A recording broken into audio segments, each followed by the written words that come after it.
गिबि गिबियावनो नोंथांमोननि गासैबो निउस चेनेलसिम आंनि गोसो गोरबोनिफ्राय गाहाम हामलायनायखौ बावहरग्रोबाय। जिहेतु दिनै जोबोद गेदेर सान बुंनो थाङोबा आंनि थाखाय आंनिनो गामि हाथिजानाव दिनै नैथि खेबनि थाखाय रंजालि बैसागु बिदाय फोरबो बेयाव खुंदों, बेयाव आंखौ आलासि हिसाबै लिंहरदों। आं जोबोद गोजोननाय मोन्दों। आरो जिहेतु आंनिनो गामि आरो गामियावनो थानानै मानसिफ्रा जिहेतु समाज बेबस्था जिहेतु रायजो जानायनि बा रैखाथिनि खोथाखौ सानो गामियावनो, बेखौ लोब्बा लाखिनानै दिनै हाथिजान गामिया रंजालि बैसागो खुंदों। बे रंजालि बैसागो फोरबो खुंनाया खालि खुंनांगौ होननानैल' खुंनाय जायाखै। थारमाने बे खुंनायनि ओंथियानो जाहैबाय जोंनि गामिनि जिबिलाक हारिमु आयदा हक, राव हक, जिथु फोथायनाय खान्थि हक, गासैबो बेलायाव लोब्बा लाखिनानै जाहाथे बेफोरखौ फोथांनानै इयुन जोलैनो होलांनो हायो, बिनि मोनसे नाजानाय, मोनसे संग्राम बेयो। आरो बेजों लोगोसे दिनै मोनसे सरसा जागोन। बेयाव जोंनि गामियाव जायहा जेसेबां मा रोंगौथि दं गासिबो थारमाने फकासिङाव फैजोबगोन, गासिबो दिन्थिफुंजोबगोन थारमाने। आरो बेयाव जों सिन्था खालामदों, जोंनाव जिहेतु गोबां गोरों गोरों गथ'फोर दं बे गामियाव आरो गोबां दैदेनगिरिफोर दङ।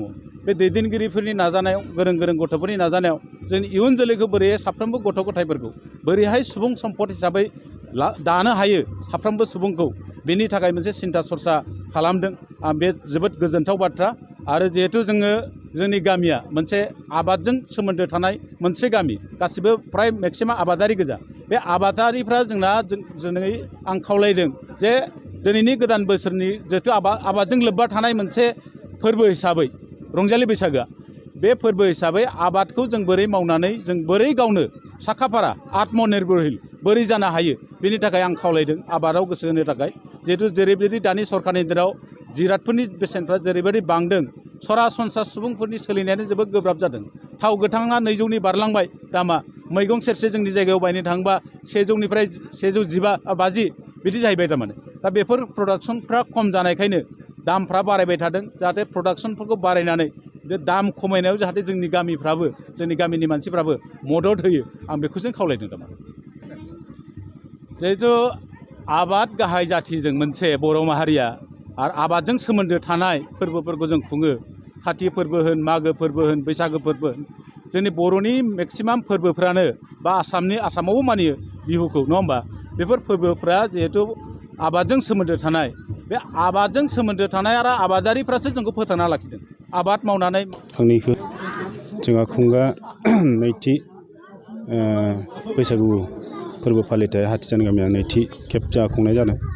बे हाबाफारियाव जोंहा हाबाफारि बायदियै जोंहा सेथि हाबाफारियाव दंमोन फिरफिला बिरहोनाय, नैथि हाबाफारियाव दङ जोंहा दंफां गायनाय, जौस्रां बेखेवनाय, बिदिनो फारि फारियै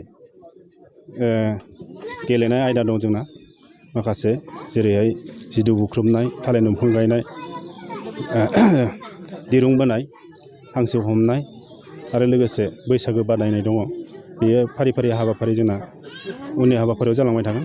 दा आलासि महरै जोङो सानैसो लिंहरदों। जोंहा UBPOनि आफादगिरि मानगोनां मनरन्जन बसुमतारी, जिहेतु जों गामिनि हिसाबै बिथाङा आलासि हिसाबै जों बिथांखौ खावलायदों। आरो लोगोसे जनाइगाव पन्सायतनि मानगोनां आफादगिरि जयन्त बरि बिथांखौबो खावलायनाय जादों। आलासि महरै बिथांमोना फैगोन। दा जोंना उद्देश्यआ जाहैबाय जिहेतु रंजालि बैसागुखौ जोङो जेरैहाय गाजा गोमजायै जों फालिनांगौ, मोनफ्रोमबो बिथिंजों लानानै जों गामिया माने जौगानायनि बिथिंखौ लानानै, जिहेतु दा डिजिटेल मुगा हिसाबै जोङो जोंनि बे ओनसोलखौ, जोंनि गामिखौ माबोरै जों जौगा खालामनो हागोन, बेखौ मिजिं लानानै जों मोनसे हाबाफारि लानानै दिनै सानसेनि हाबाफारि लानाय जादों। बेहाय माखासे प्रग्रामफोरखौ लानानै जोङो दिनै गाजा गोमजायै खुंनो होननानै आखायाव लानाय जादों।